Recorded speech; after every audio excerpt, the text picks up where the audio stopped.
Sigo com o Diego Pavão, Pedro Duran aqui ao meu lado. Diego, nosso editor de internacional. Diego, já temos informações sobre o funeral do Papa Francisco? Olha, ainda não, Carol. O Vaticano não divulgou nenhuma informação de data sobre o que vai acontecer nos próximos dias em relação ao funeral e também ao conclave. A gente deve ter essas confirmações ao longo do dia de hoje. A morte foi comunicada há poucas horas pelo Vaticano, só que agora o que a gente sabe é que a igreja entra no período conhecido como sede vacante.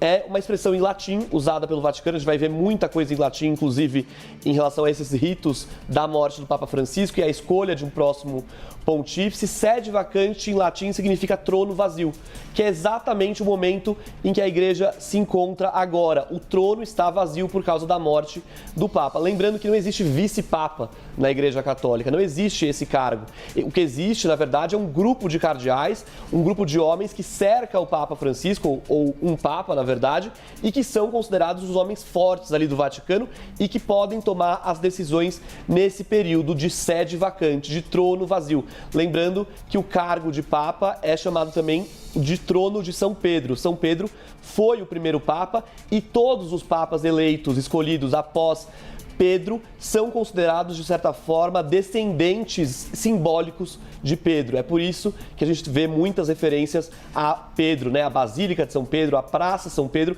porque Pedro foi o primeiro Papa e todos depois dele são considerados descendentes de Pedro, ainda que não sejam descendentes ali de sangue, mas são considerados descendentes simbólicos de Pedro. Então, o que a gente vai ter agora é o trono vazio, é a sede vacante, é o momento em que a Igreja Católica é confiada a um grupo de homens, que é o grupo de cardeais. São esses os responsáveis por tomar as decisões da Igreja durante esse período em que não há um Papa definido, em que não há um Papa eleito.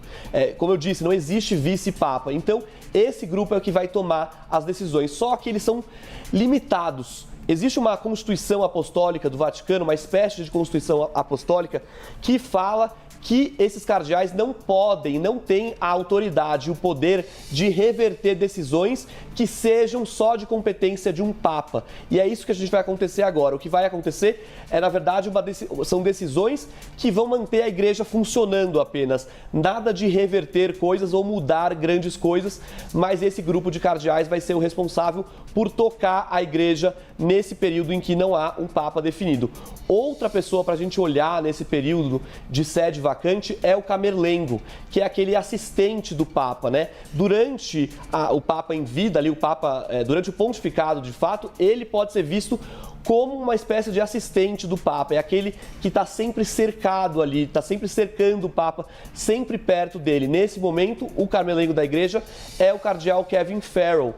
Ele também vai ser o responsável por tomar algumas decisões em relação aos ritos que vão ser adotados com a morte do Papa Francisco, inclusive para a realização do conclave, que deve acontecer aí nos próximos 20 dias ou um mês, mais ou menos, como a Gina falava agora há pouco. Tem até uma outra figura, estou lembrando o Diego falando aqui, que é o Pietro Parolin, que é uma figura importante para a gente observar agora. Pietro Parolin foi nomeado cardeal por Francisco em 2014. Antes disso, em 2013, quando Francisco assume, coloca ele como secretário de Estado do Vaticano. Tanto que ele que se reúne com J.D. Vance, Exato, antes do encontro com o Papa Francisco, do vice-presidente dos Estados Unidos. O Pietro Parolin virou o braço direito do Papa Francisco na igreja, é um dos que hoje estão cotados para assumirem a função de Papa na igreja. Os vaticanistas falam muito sobre o nome dele. Tem uma linha parecida com o Francisco, mas é um cardeal muito mais discreto do que o Francisco. E mais jovem, tem 70 anos. Então também é uma figura que ajuda a ditar um pouco de como as coisas acontecem por lá. É porque agora o que a gente vai acompanhar também, evidentemente, o funeral de Papa Francisco. Então há todo um preparo da Igreja Católica, né, Diego, para esse funeral, que terá algumas mudanças. Mudanças que o próprio Papa Francisco, ele definiu durante o seu papado. Os ritos funerários terão algumas modificações. Na verdade, o que a gente vai ter é um funeral em formato inédito na Igreja Católica, tá? Ao longo do pontificado do Papa Francisco, ele decidiu ali algumas coisas sobre como deve ser um funeral de um Papa. E isso reflete muito o que foi o pontificado dele. nesse novo formato proposto pelo próprio Papa Francisco, a ideia é que o funeral seja mais simples, seja mais básico. Claro, a gente não vai ver nada muito básico, mas vai ser mais básico do que a gente viu em relação a outros funerais do Papa. O Papa Francisco, durante o pontificado dele, ele deixou muito claro que o funeral de um Papa não deve ser o mesmo, não deve ser aquele que lembra aquele de um homem grandioso, de um homem poderoso, como é um chefe de Estado, como é de um chefe de Estado, né?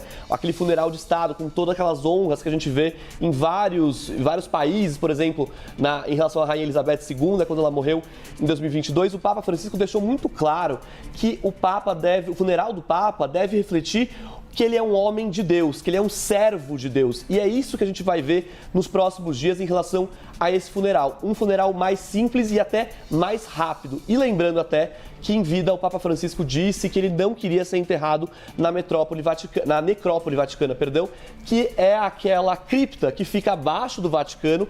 Quem visita a Basílica de São Pedro, quem já visitou, talvez tenha visto algumas escadas que descem ali bem abaixo do altar de São Pedro, ali na nave, praticamente na nave central da Basílica. Ali é a necrópole vaticana, é onde estão enterrados muitos papas, só que o Papa Francisco diz que não quer ser enterrado ali, ele quer ser enterrado na Basílica de Santa Maria Maggiore, em Roma, que é uma igreja que ele gostava muito. Mudanças promovidas pelo Papa Francisco. O que já sabemos, então, a partir de agora, com relação a esse funeral, são essas mudanças, mas ainda sem uma data definida. Aguardamos uma definição por parte do Vaticano. A qualquer momento deve surgir alguma atualização, claro que a gente traz aqui na CNN. E já aqui temos Pedro e Diego. Um pouco do que aconteceu até o momento. A verificação da morte do Papa Francisco, ele que morreu às 7h35, horário de Roma, madrugada ainda aqui no Brasil. Ocorre depois o fechamento da residência, destruição do anel, o anúncio da morte, que aconteceu por volta de 9h45, horário local, e depois aguardamos então uma definição com relação ao início do funeral. Acho que a gente pode levantar esses pontos aqui, explicar cada um deles, porque são bem interessantes e mostram um pouco das tradições da igreja, e algumas até foram mudando ao longo dos anos. A primeira que eu quero destacar é a verificação da morte. Existe um protocolo da Igreja Católica, do Vaticano, para verificar a morte de um Papa. Claro, existe a verificação do óbito de forma científica, feita por um médico que constata de fato o óbito, mas existe uma verificação simbólica.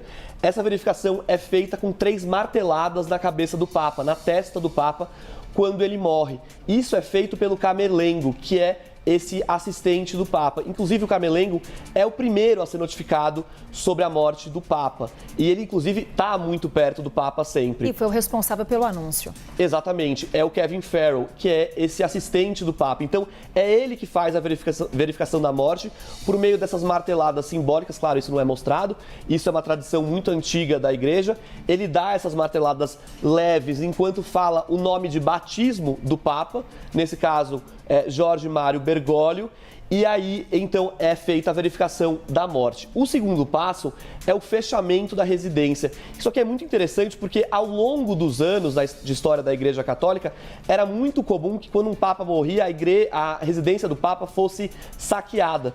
Então, por isso existe essa tradição de que o escritório e o quarto do Papa, a parte residencial, né, de fato onde ele mora, seja lacrada, para que isso não aconteça. Claro, isso não acontece hoje em dia, mas acontecia ao longo da Igreja Católica, aconteceu. E é por isso que essa residência é lacrada até a escolha de um novo Papa. Depois, o que acontece é a destruição do anel. A gente vê que o Papa Francisco, aliás, todos os papas, usam um anel. Esse anel é conhecido como o anel do pescador. É uma imagem de Pedro que tem nesse anel. O anel do Papa Francisco era mais simples, tinha só uma cruz, também foi uma escolha dele quando ele virou Papa. Esse anel é destruído. Ao longo da história da igreja, esse anel era usado para carimbar documentos oficiais, para mostrar que aquele documento era verdadeiro. E aí o anel é destruído justamente com o intuito de que ele não seja usado de forma errada, de forma ilegal, para falsificar decisões, por exemplo. E isso acontece, claro, também simboliza o fim do papado de Francisco nesse caso. Diego, só antes de você você chegar no ponto 4, tem uma coisa curiosa desse rito, que é o fato de ele já ter sido alterado da última vez. Porque quando Bento XVI morreu, ele já não era mais Papa, já tinha passado o bastão para o Papa Francisco. Então, na morte de Bento XVI, eles já fizeram uma série de adaptações nesse rito para que você tivesse aquilo que não foi feito quando o Papa Francisco era Papa. Então, essa cerimônia e esse ritual, ele faz todo sentido quando você tem o Papa morto, mas ele não se enquadra quando você tem um Papa que já entregou para o outro papado e acaba morrendo. Por isso, já vai ser uma situação atípica diferente agora, porque ele vai ser enterrado num lugar diferente. A casa onde ele morava não era a casa onde os outros papas moravam. Então, aqui já tem uma série de adaptações feitas por conta da personalidade da história de Francisco. São os ineditismos, e até que você se recorda aqui, Pedro, de um fato de que enquanto o Papa Francisco estava ali comandando a Igreja Católica como chefe de Estado, ainda tínhamos a figura do Bento XVI. E ele mesmo dizia o quanto que, por vezes, o papado dele acabou sofrendo algumas questões mais delicadas pela existência de dois papas. Por mais que o Bento XVI não exercesse a função, ainda estava vivo. Com certeza. A situação do Bento XVI, inclusive, era uma situação muito atípica, né? Ter dois papas, uma renúncia de um papa não acontecia há séculos na Igreja Católica. Aquela situação foi muito diferente, inclusive, como o Pedro falava, mudou um pouco esses protocolos. Quando o Bento XVI deixou de ser papa, o anel dele não foi destruído. O anel dele foi marcado com uma cruz apenas. É um processo que chama rigatura. Marcado uma cruz mesmo no metal do anel. Não foi destruído porque ele não estava morto ainda. Aquilo não representava de fato o fim do papado porque ele ainda estava vivo. Claro, existia outro papa, né? Depois foi escolhido o Papa Francisco, mas aquele anel não foi destruído naquele momento. Só que nesse momento agora, com a morte do Papa Francisco, o anel vai ser destruído ou talvez já tenha sido. Claro, isso também não é mostrado, a gente não sabe, mas a gente sabe que esses 3 primeiros passos aqui, esses 3 primeiros pontos, acontecem logo após a morte do Papa, né?